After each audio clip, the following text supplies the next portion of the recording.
रघुनायक जी के चरणों में जाकर के नाना प्रकार से वंदना करने लगा। कहने लगा कि प्रभु, यदि आप मेरे अवगुणों को देखेंगे तो हम इस भवसागर से कैसे पार होंगे। आप तो करुणा निधान हैं, दया निधान हैं। यदि आप ही मुझे क्षमा नहीं करेंगे, यदि आप ही मुझे क्षमा नहीं करेंगे तो कौन करेगा इस संसार में। आप मेरे यदि अवगुणों को देखेंगे, मुझसे बहुत बड़ा अपराध हो गया रघुनायक जी, जो मैंने आपके बल को आंकने की गलती करी। मुझसे बहुत बड़ा अपराध हो गया, मैं समझ गया। अब आप मुझ पर कृपा करिए, मैं अपनी गलती मान रहा हूं। अच्छा, जब कोई अपनी गलती मान ले तो क्या करना चाहिए?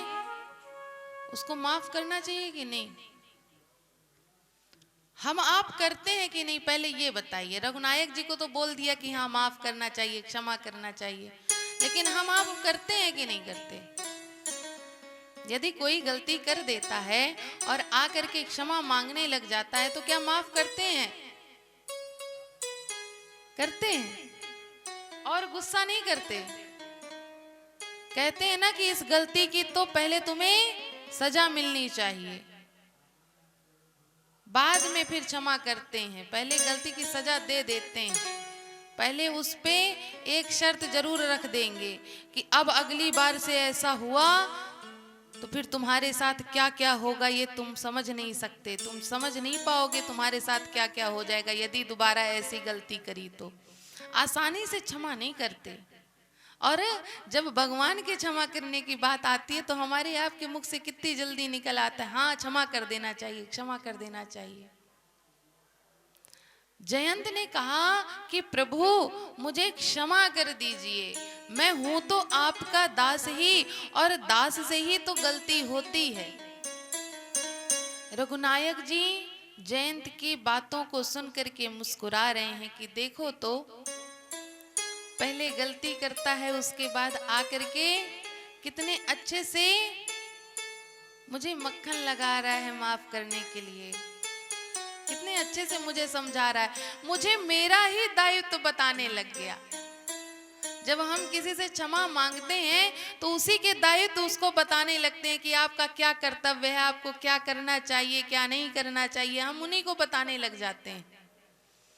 रघुनायक जी ने कहा अच्छा ठीक है, तुमको क्षमा कर देता हूं, लेकिन ये जो ब्रह्मास्त्र मैंने छोड़ा है, अगर ये वापस आ जाएगा तो इसका मान घट जाएगा। इसलिए राघव जी ने जयंत की एक आंख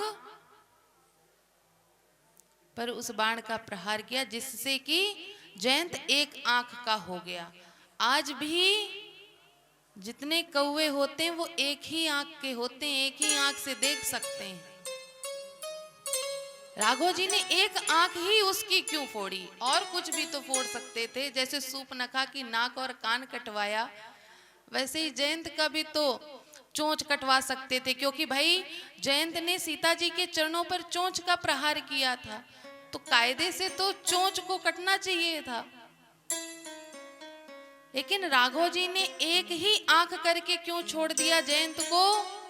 क्योंकि राघव जी बताना चाहते हैं, क्या बताना चाहते हैं कि सारी सृष्टि को तुम एक ही समान अब देखो, आज से